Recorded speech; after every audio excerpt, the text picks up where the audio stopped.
There are several ways to learn how to be a great game designer, but arguably the best way to learn is to simply play video games. I've talked about this before on the channel, but have never gone into any specific examples, so today is the day where I do just that. But we're not going to be looking at just any games. We're going to be looking into what game design lessons we can find in indie games. So, without further ado, here are 5 indie games that taught me game design.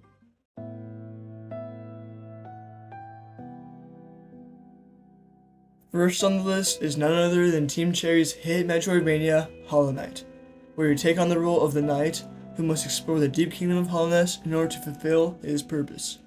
There is so much I could say about this game, but if I had to talk about one aspect, it would have to be the level design. Hollowness has many sights to see, and the way you explore it is pure genius from a game design perspective. After the short 5-minute tutorial, you are given complete freedom to dive down into the forgotten crossroads with very little direction. So, you will likely explore randomly and come across small things to lead you in the right direction. The first example of this is when you'll likely find Cornifer, the game's map maker, and assuming you have enough geo, he'll give you the map for the first area, with a mysterious skull in the middle. This leads to the game's first boss fight and ability, which opens up the next area, Green Path, where you almost immediately see a strange figure swing away from you. This prompts you to follow it and thus leads you to a complete other side of the map. There is so many more examples of this throughout the early game. That is until you reach the capital of the kingdom, the City of Tears, where you are suddenly able to go almost anywhere you'd like. This level design is genius because it gives off the effect of freedom while also making sure the player has an idea of where to go. And once the player has a good idea of the gameplay loop, it sets them free with the confidence that they can take the rest from here. Taking a step back from this more serious adventure, we can find a game on the other side of the spectrum. Untitled Goose Game prompts you to take the role of a mischievous goose who must complete tasks to cause trouble. The concept is fairly simple, but if you haven't played it, then I assure you the experience is nothing but hilarious. And that is the exact reason it's so popular. It sets this humorous identity from the start and won't let go of it from the screen to the credits. But the true lesson behind the game is that it gives the player control of the humor, which results in funny outcomes that the player feels responsible for. Pair this with an awkward yet effective movement system, a charming world, and an iconic honk, and you have a recipe for a truly memorable experience that is not easy to attain. Trusting your players to create their own fun and humor is huge in game design, but for this to work, you have to give them the tools to interact with the systems you've created. This makes it much more memorable and enjoyable for the players in the long run, which is exactly what you want.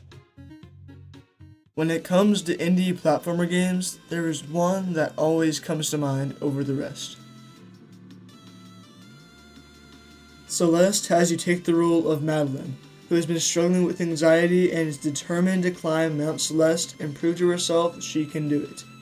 The game is separated into multiple extensive platforming levels and has a moveset that feels fantastic to maneuver the levels with. But why does it feel so good to play? One word: game feel. The game uses multiple examples of it.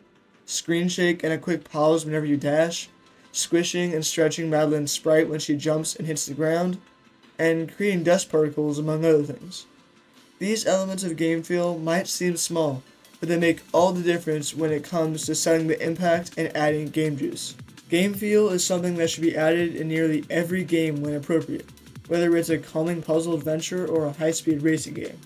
Making the player feel the impact of big and small events keeps them immersed in your project. Now, let's change gears to a more puzzle-based side-scroller.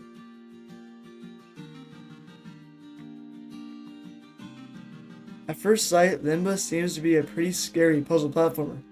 And I'm not gonna lie to you, that kinda checks out, but it is also a masterpiece from a game design perspective.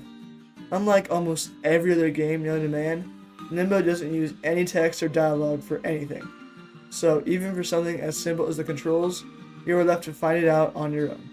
No text pop-ups, no slightly annoying companions. Hey, listen! This means whenever you are faced with an unknown problem, you have to experiment and discover the rules of the ecosystem on your own.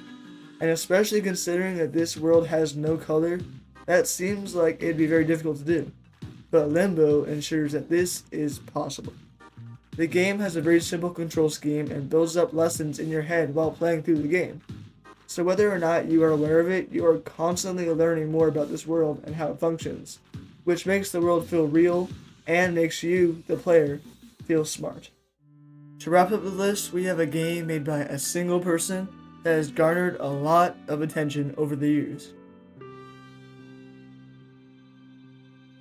This game is the one and only Stardew Valley.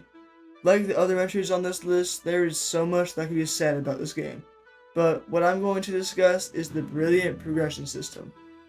In the game, you are given many things to do from the very beginning. Maybe your first thought is to clear out and produce a lot of crops on your farm, so you go to get more seeds from the shop. But on your way there, you run into multiple NPCs and decide to explore the town. Then you find a bridge that needs to be repaired on the beach, a cave that needs to be splunked, and wait, it's someone's birthday. You have to get them something. This is exactly what makes Stardew Valley great. You are constantly being given both small tasks and big ones to complete. And with the limited time each day, you need to be particular about which ones you prioritize. This creates a unique experience for each player and makes every day in the game feel important. This is the Stardew Valley loop, and it is very effective. If there were only big tasks in the game, then each individual day wouldn't have much variance. And likewise, if there were only small tasks, then there wouldn't be any major goals to work towards. So, remember to apply this in your own games. Give your player both immediate goals and goals they need to work towards.